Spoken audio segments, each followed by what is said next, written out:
سلام خفنه، حالتون چطوره؟ اومدیم با یه ویدیو جذاب دیگه بریم که ببینیم.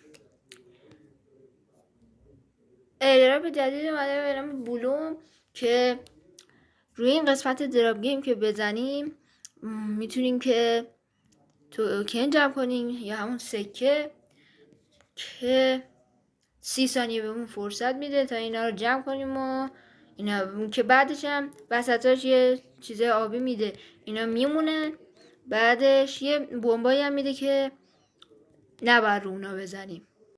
اینجا 3 تا قسمت هوم که همین بخش اصلیشه، تسک که مثلا میگه کانال تلگرام ما رو چنل یوتیوب ما رو فالو کنید و اینجور چیزا. فرندم که یعنی یه امتیازی به شما میده.